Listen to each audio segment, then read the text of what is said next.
ਇੱਕ ਓੰਕਾਰ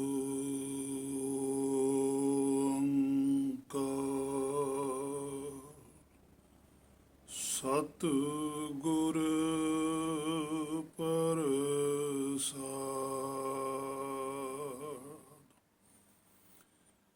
ਫਿਰਤ ਫਿਰਤ ਪ੍ਰਭੂ ਆਇਆ,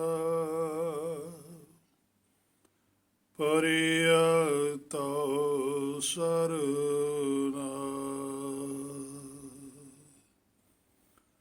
ਨਾਨਕ ਕੀ ਪ੍ਰਭੂ ਬੇਨਤੀ, ਆਪਣੀ ਭਗਤੀ ਲਾਏ।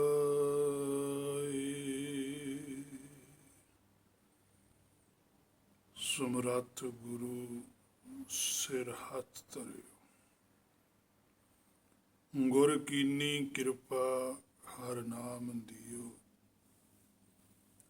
ਚੱਲ ਰਹੀ ਗੁਰਬਾਣੀ ਸ਼ਬਦ ਦੀ ਜੋ ਵਿਚਾਰ ਹੈ, ਆਪਾਂ ਸਾਰੇ ਰਲ ਮਿਲ ਕੇ ਗੁਰ ਕਿਰਪਾ ਦੁਆਰਾ ਕਰਦੇ ਆ ਰਹੇ ਹਾਂ। ਅੱਜ ਦਾ ਜੋ ਬਚਨ ਹੈ ਪਾਤਸ਼ਾਹ ਦਾ, ਇੱਕ ਨਾ ਹੁਕਮੀ ਬਖਸ਼ੀਸ਼, ਇੱਕ ਹੁਕਮੀ ਸਦਾ ਭਵਾਈ ਹੈ। ਪਾਤਸ਼ਾਹ ਇਸ ਬਚਨ ਦੇ ਅੰਦਰ ਸੋਝੀ ਬਖਸ਼ਦੇ ਹਨ ਕਿ ਇੱਕ ਨਾ ਹੁਕਮੀ ਬਖਸ਼ੀਸ਼।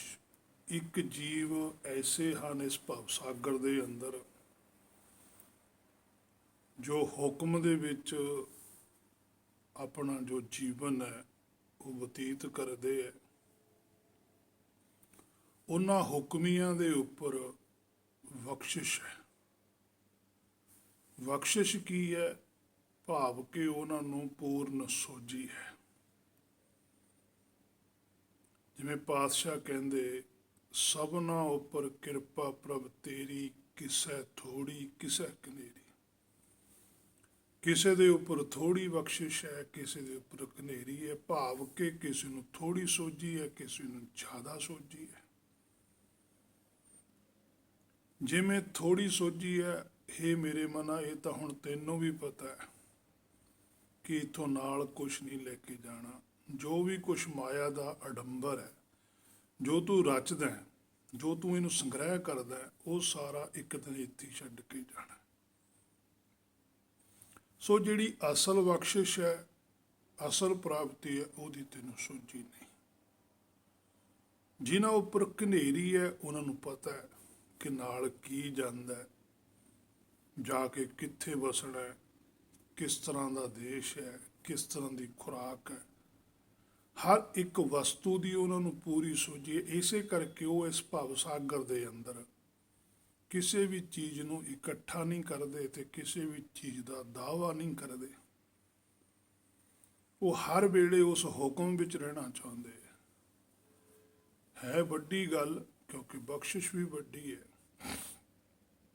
ਇੱਕ ਨਾ ਹੁਕਮੀ ਬਖਸ਼ੀਸ਼, ਇੱਕ ਹੁਕਮੀ ਸਦਾ ਭਵਾਈ।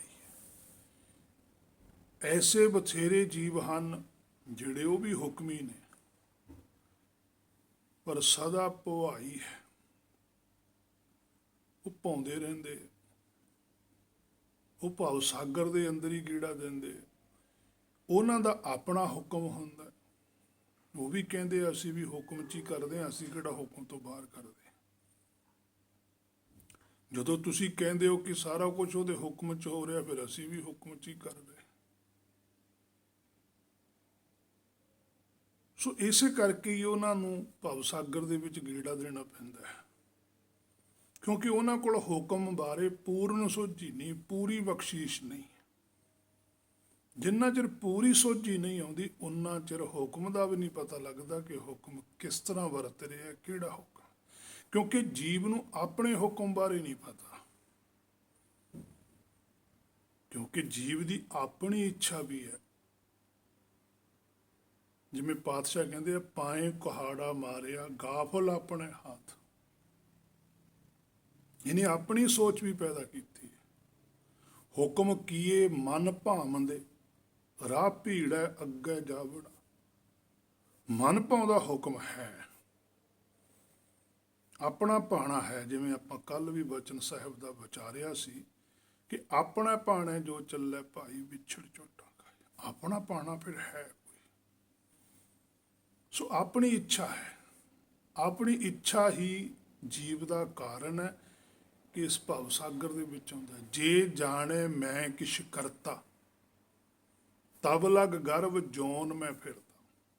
ਜਿੰਨਾ ਚਿਰ ਜੀਵ ਇਸ ਗੱਲ ਨੂੰ ਜਾਣਦਾ ਕਿ ਮੈਂ ਵੀ ਕੁਝ ਕਰ ਸਕਦਾ ਇੱਥੇ, ਉਨਾ ਚਿਰ ਇਹ ਇਸੇ ਭਵ ਸਾਗਰ ਚ ਰਹੇਗਾ। ਔਰ ਜਦੋਂ ਇਹ ਜਾਣਦਾ ਵੀ ਜੋ ਕੁਝ ਵੀ ਕਰਵਾ ਰਿਹਾ ਪਰਮੇਸ਼ਰ ਕਰਵਾ ਰਿਹਾ, ਫਿਰ ਇਹਨੂੰ ਇਹ ਵੀ ਸੋਝੀ ਆ ਜਾਂਦੀ ਵੀ ਪਰਮੇਸ਼ਰ ਆਹ ਕੁਝ ਕਰਾ ਰਿਹਾ, ਆਹ ਪਰਮੇਸ਼ਰ ਦੀ ਇੱਛਾ, ਆਹ ਮੇਰੀ ਇੱਛਾ। ਇਹ ਆਪਣੀ ਇੱਛਾ ਨੂੰ ਖਤਮ ਕਰ ਦਿੰਦਾ, ਪਰਮੇਸ਼ਰ ਵਾਲੀ ਇੱਛਾ ਅਨੁਸਾਰ ਹੁੰਦਾ, ਫਿਰ ਸਾਰਾ ਕੁਝ ਹੀ ਸ੍ਰੇਸ਼ਟ ਹੁੰਦਾ, ਕਦੇ ਵੀ ਗਲਤ ਹੋ ਨਹੀਂ ਸਕਦਾ, ਕਿਉਂਕਿ ਜਦੋਂ ਪਰਮੇਸ਼ਰ ਕਰਵਾ ਰਿਹਾ। ਔਰ ਪਰਮੇਸ਼ਰ ਦੇ ਕੀਤੇ ਤੇ ਕਦੇ ਰੋਸ ਨਹੀਂ ਹੁੰਦਾ, ਫਿਰ ਸਦਾ ਹੀ ਪ੍ਰਸੰਨ ਹੈ। ਸੋ ਹੈ ਔਖੀ ਗੱਲ, ਪਰ ਇਹ ਮੇਰੇ ਮਨਾ, ਇਸ ਗੱਲ ਨੂੰ ਮੰਨਣੇ ਤੋਂ ਬਿਨਾਂ ਛੁਟਕਾਰਾ ਵੀ ਨਹੀਂ ਹੈ। ਸੋ ਇੱਕ ਨਾ ਹੁਕਮੀ ਬਖਸ਼ੀਸ਼, ਇੱਕ ਹੁਕਮੀ ਸਦਾ ਭਵਾਈ ਹੈ। ਇਹ ਭਵ ਸਾਗਰ ਕੋਈ ਛੋਟਾ ਨਹੀਂ ਹੈ, ਇਹ ਜੀਵ ਲਈ ਬਹੁਤ ਵੱਡਾ ਹੈ, ਪਰ ਸੱਚਖੰਡ ਵਾਲਿਆਂ ਲਈ ਬਹੁਤ ਛੋਟਾ ਹੈ।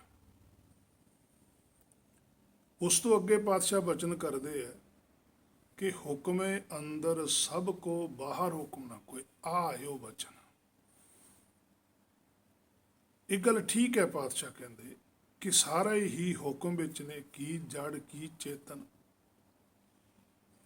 ਪਰ ਜੜ ਤੇ ਬਾਹਰੀ ਹੁਕਮ ਚੱਲਦਾ ਹੈ, ਚੇਤਨ ਦੇ ਅੰਦਰ ਹੁਕਮ ਚੱਲਦਾ ਹੈ। ਕਿਉਂਕਿ ਸਾਡਾ ਜਿਹੜਾ ਜੀਵ ਹੈ ਭਰਮ ਦੇ ਆਂਡੇ ਵਿੱਚ ਹੈ, ਬ੍ਰਹਮ ਅੰਡ ਤੋਂ ਭਾਵ ਹੈ ਬ੍ਰਹਮ ਆਂਡੇ ਦੇ ਵਿੱਚ।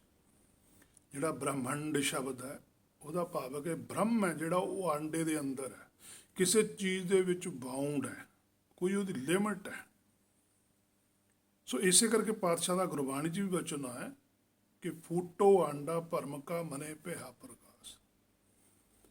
ਭਰਮ ਦੇ ਆਂਡੇ ਦੇ ਅੰਦਰ ਜੋਤ ਘਿਰੀ ਹੋਈ ਹੈ, ਜਦੋਂ ਇਹ ਭਰਮ ਨੂੰ ਆਂਡੇ ਨੂੰ ਤੋੜ ਦਿੰਦੀ ਹੈ ਤੇ ਫਿਰ ਇਹਦੇ ਅੰਦਰ ਵਿਕਾਸ ਹੋ ਜਾਂਦਾ।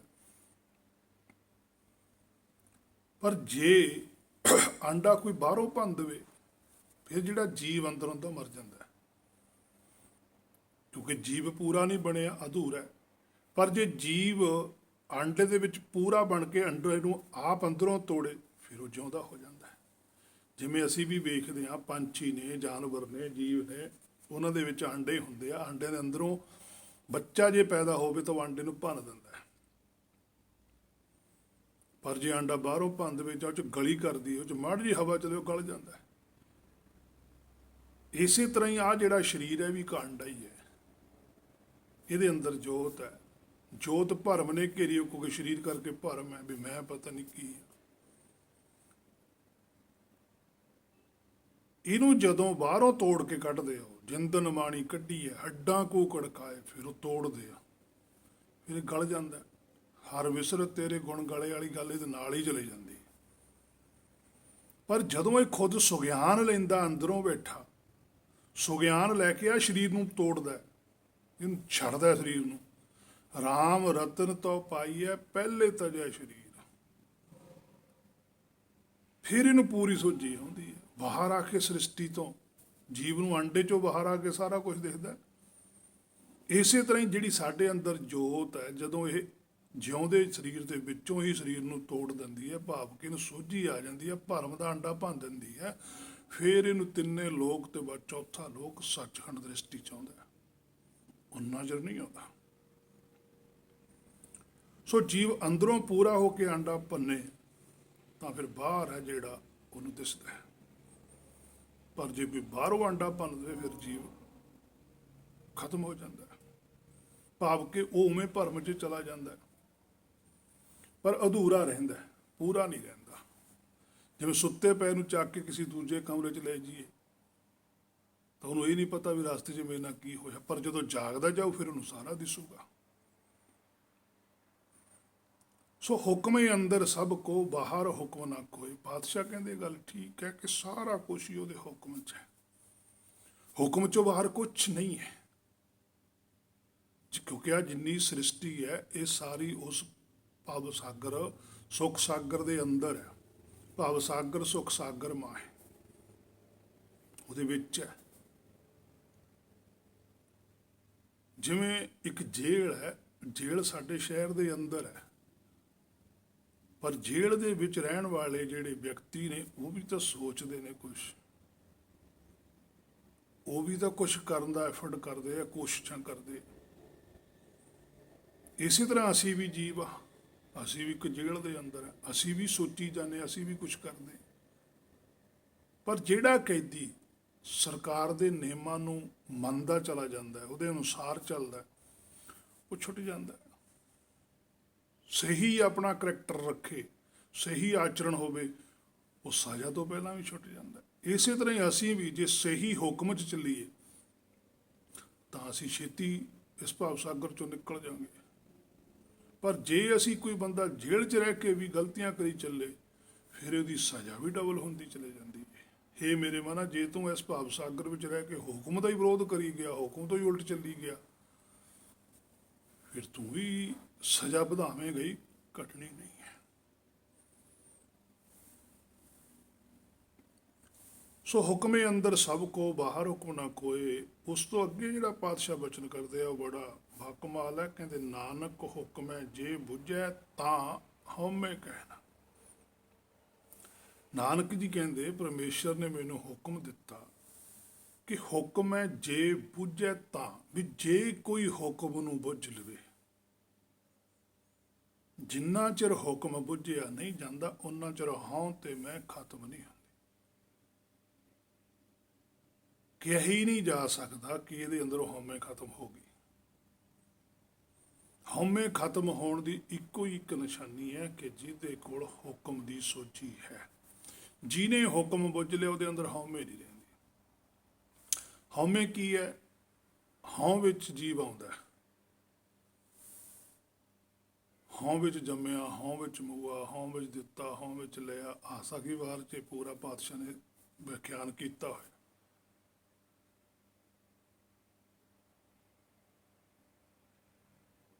ਕਿ ਸਾਰਾ ਕੁਝ ਹਉ 'ਚ ਕਰਦਾ। ਹਉ ਹੈ ਭਰਮ, ਭਰਮ ਦੇ ਅੰਡੇ ਵਿੱਚ ਭਰਮੇ ਭੁੱਲਾ ਦਹਿ ਦਿਸਤਾਵੈ, ਭਰਮ 'ਚ ਹੀ ਆ ਰਿਹਾ।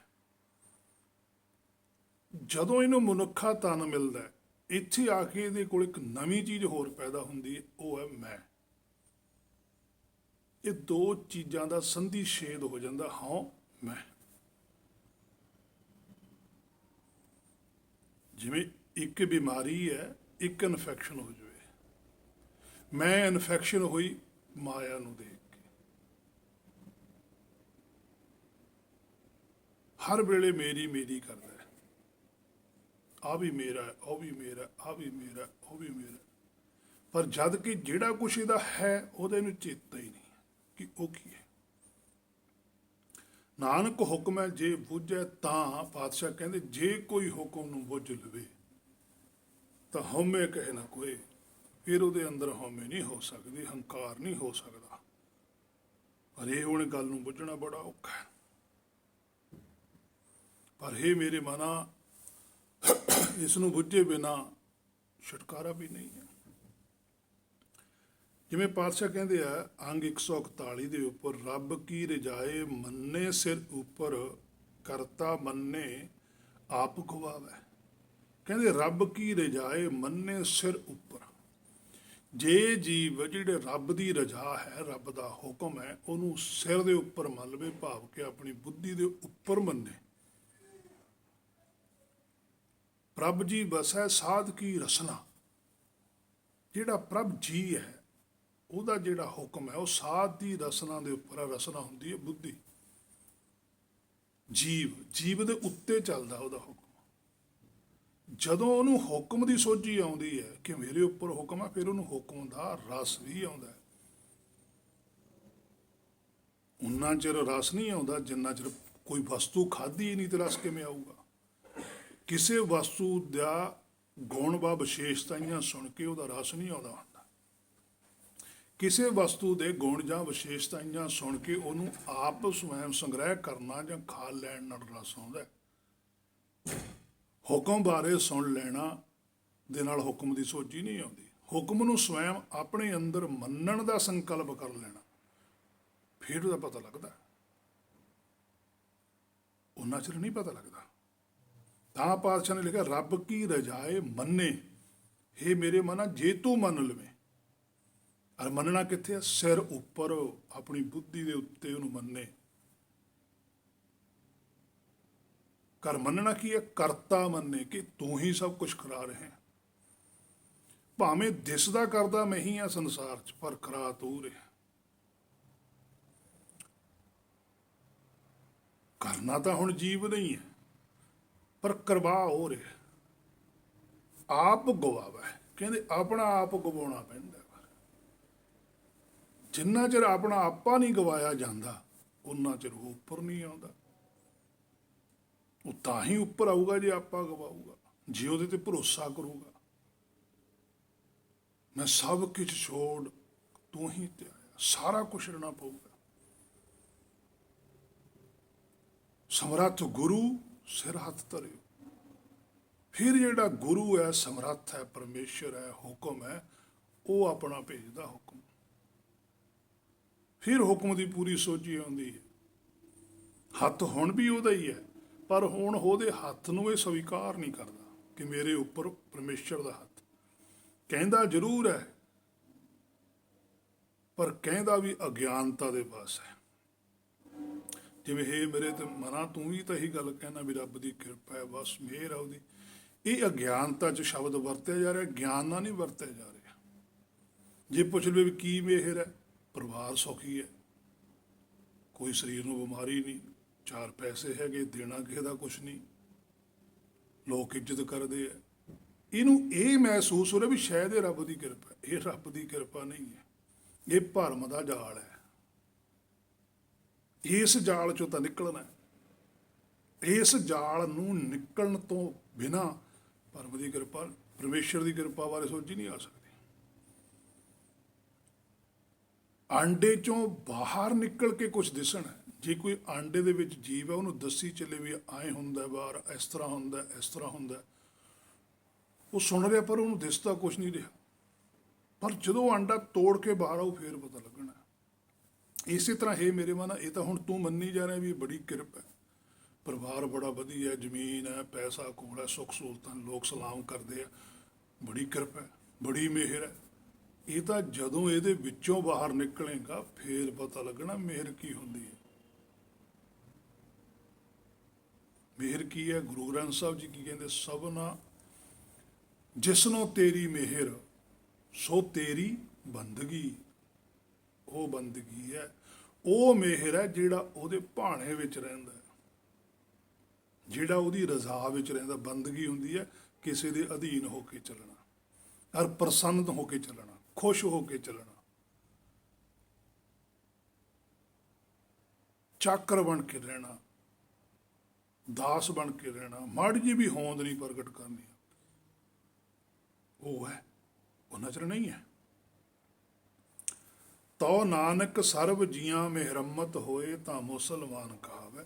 ਹੁਣ ਮੁਸਲਮਾਨ ਨੂੰ ਵੀ ਇਹ ਉਪਦੇਸ਼ ਦਿੰਦੇ ਵੀ ਤੋ ਨਾਨਕ ਸਰਬ ਜੀਆਂ ਮਿਹਰਮਤ, ਕਹਿੰਦਾ ਸਾਰਿਆਂ ਜੀਆਂ ਦੇ ਉੱਪਰ ਮਿਹਰ ਕਰੇ, ਤਰਸ ਕਰੇ। ਹੁਣ ਸਾਰੇ ਜੀ, ਕਿਹੜਾ ਜੀ ਹੈ? ਜਿਹੜੀ ਜੀਵ ਹੈ।